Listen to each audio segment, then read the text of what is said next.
$84.4 trillion. That's how much wealth will be redistributed over the next 2 decades in the United States.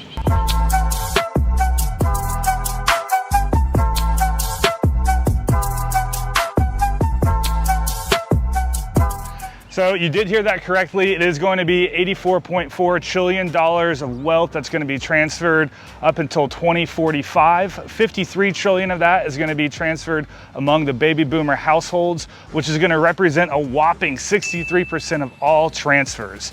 So today we want to talk to you about baby boomers buying houses in 2023.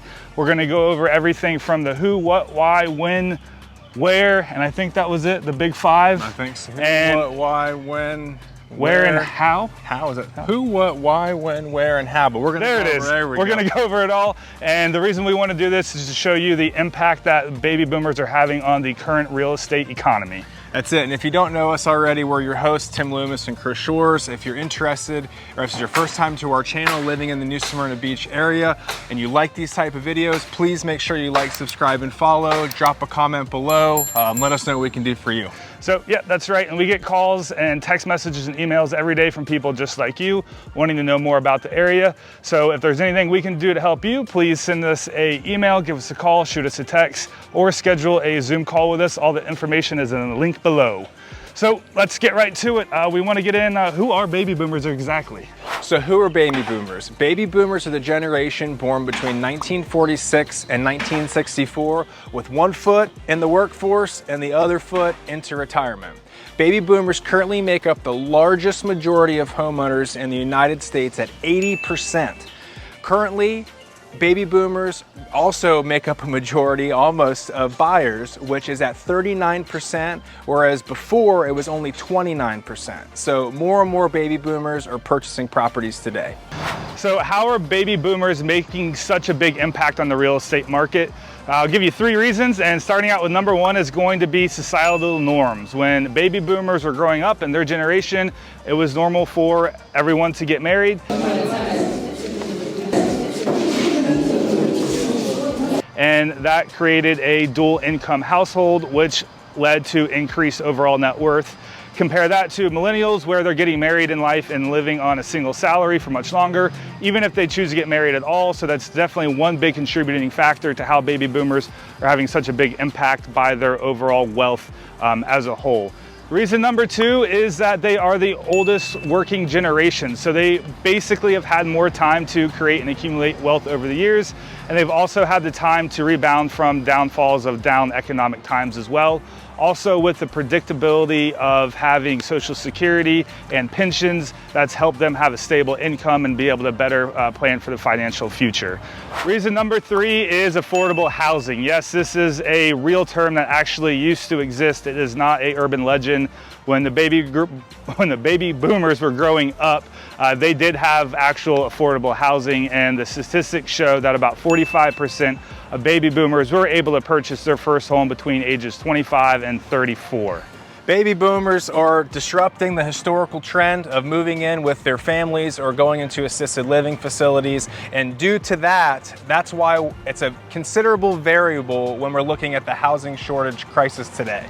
But why, Tim? So why? There's a term called aging in place. So it's become more prevalent, and it's more of the norm now for people to stay in their properties until they age and get elderly. So a few reasons for that. One would be it's obviously convenient, it's very familiar, and also it is consistent for the elderly to stay in the same place.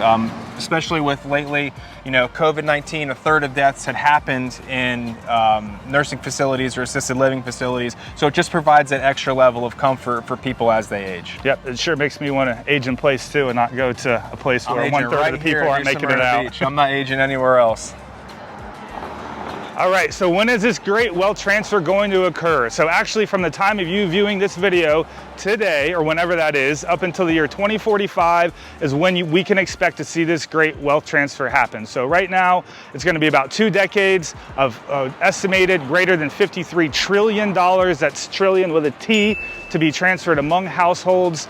And that's gonna account for, again, 63% of the total market. That's a really big percentage of wealth being transferred by one generation to the next. next. So it's going to be really interesting to see how that plays out with all the money and housing flooding the market. With the baby boomers that are trying to make a move and that are leaving their houses, we're seeing them move at a median distance of 90 miles away, and that's a cited reason for that is so they can be closer to family and friends. All right, so we made it back to the office. So you know.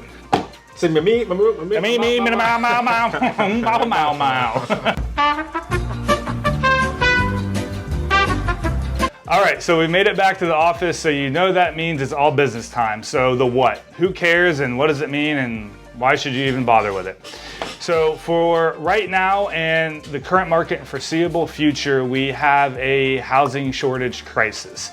And Tim and I believe that this is only going to be exacerbated by the baby boomers not sticking with the normal trend, selling their current home and moving in with extended family or other long-term care facilities. Also, when these baby boomers are deciding to make a move, I know we mentioned earlier that about 39% of them are being buyers in the market as well. So what they're doing is they're keeping their homes and they're buying a second home.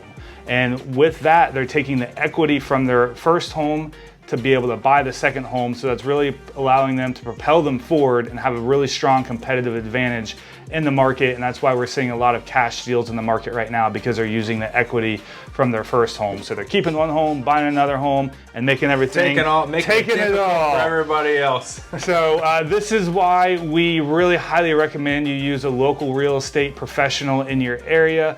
That way you can stay up to date in the market, understand what's going on, and for the agent to be able to help find you the perfect home and for you to know about it first, and for them, like Tim and I, to be able to get you the best deal possible. Exactly, but it's not all gloom and doom. Not all gloom. You know, can't rain forever. Can't rain forever. So we do think that the tides will turn eventually. Baby boomers will eventually start selling these properties, and it will make for a beautiful real estate market where there are deals to be had, and it will slightly or eventually shift into more of a buyer's market. So not all gloom and doom. There is hope in the future. These properties will become available, and don't forget, like, subscribe, follow. Anything we can do to help you, big or small, reach out. Chris and I are here for you. Again, living in New Smyrna Beach is our channel, and we look forward to seeing you guys next week.